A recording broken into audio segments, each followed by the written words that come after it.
আছে কোরআন হাতে থেকে পড়লে কি করা লাগে? ওই যে ডাল দিতে হয়, চাল দিতে হয়, লবণ দিতে হয়, এক এক এলাকায় এক একটা আছে।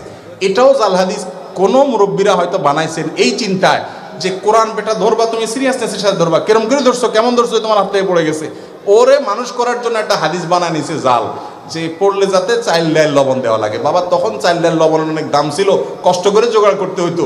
আর 2 কেজি 1.5 কেজি চাইল এখন কোনো ব্যাপার, পোলাপানের 5 MBর টাকা,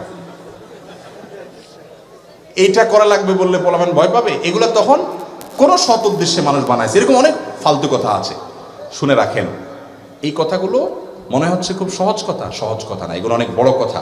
আল্লাহ বলেছেন ওয়া আন তাকুলু আলাল্লাহি মা লা তা'লামুন, আল্লাহ তাআলার ব্যাপারে তোমরা না জেনে কিছু বলবা না, মন গড়া কিছু বলবো না, এগুলো গুনাহের কথা, জায়েজ নাই। আল্লাহ তাআলা আমাদেরকে বোঝার তৌফিক দান করুন। এগুলো এক ধরনের ছোট শিরক, এক ধরনের শিরক, যে মুমিনের ভালো মন্দ, ইমানদারের ভালো মন্দ সব কার হাতে?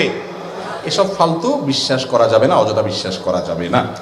অনেক রকমের আছে এরকম, সকালবেলায় আপনার ঝাড়ু দেখলে এটা হয়, কাক দেখলে ওইটা হয়, কাকের ডাক শুনলে এটা হয়, বাম চোখ লাফাইলে এটা হয়, আমার মনে হয় লিস্ট করলে কয়েকশো হবে এরকম জাল হাদিস আছে এবং ভিত্তিহীন কথা আছে। ওষুধ খাওয়ার সময় বিসমিল্লাহ বলা যাবে কিনা? অনেকে বলে বিসমিল্লাহ বললে রোগে বরকত হয়ে যাবে, এটা কি সঠিক? ভাই, ওষুধ খাওয়ার সময় বিসমিল্লাহ বলবেন কিনা?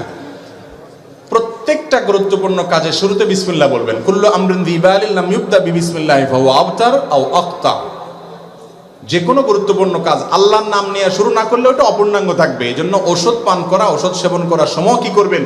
বিসমিল্লাহ বলেই সেবন করবেন।